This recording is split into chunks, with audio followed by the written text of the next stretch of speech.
किसी गांव में 6 अंधे आदमी रहते थे। एक दिन किसी ने उन्हें बताया कि गांव में एक हाथी आया है। उन 6 अंधे आदमियों ने आज तक हाथी के बारे में सिर्फ सुना था, लेकिन किसी ने भी उसे छूकर महसूस नहीं किया कि आखिर एक हाथी दिखता कैसा है। इसलिए उन्होंने तय किया कि आज हम उस हाथी को छूकर महसूस करने ज़रूर जाएंगे।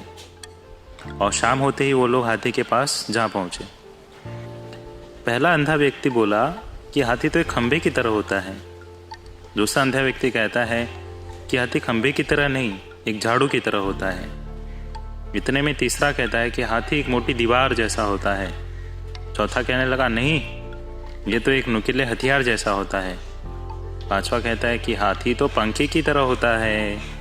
और लास्टली छठवां कहता है कि हाथी एक बड़ी सी नली की तरह होता है। कोई किसी की बात से सहमत नहीं कर रहा था और देखते ही देखते सब में झगड़ा शुरू हो गया। ये देखकर एक आदमी उनके पास आया और उनसे पूछा कि क्या बात है, आखिर तुम सब लड़ क्यों रहे हो। तो उन सब ने अपनी अपनी बात बताई और पूछा कि आखिर में हाथी कैसा दिखता है।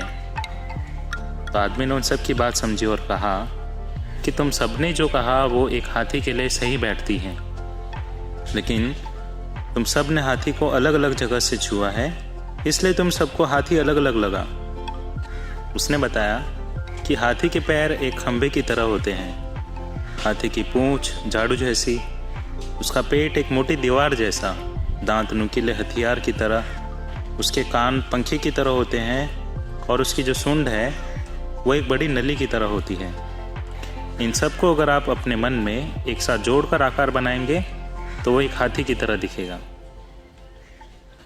कभी कभी हम किसी बात को लेकर अड़े रह जाते हैं कि मैं जो कह रहा हूँ वो सही है और बाकी सब गलत, लेकिन हम ये देख नहीं पाते कि शायद सामने वाला भी अपनी जगह सही हो, और बिना सोचे समझे हम भी कभी कभी बहस में उलझ जाते हैं। इसलिए हमें इस बात से सबक लेना चाहिए कि ज़रूरी नहीं कि जो हम कह रहे हैं सिर्फ वो ही सही है और बाकी सब गलत हैं।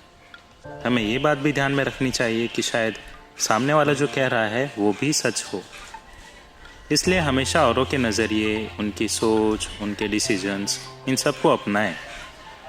एक और बात जो हम यहाँ से सीख सकते हैं कि कभी कभी आधा अधूरा ज्ञान पूरा सच नहीं होता।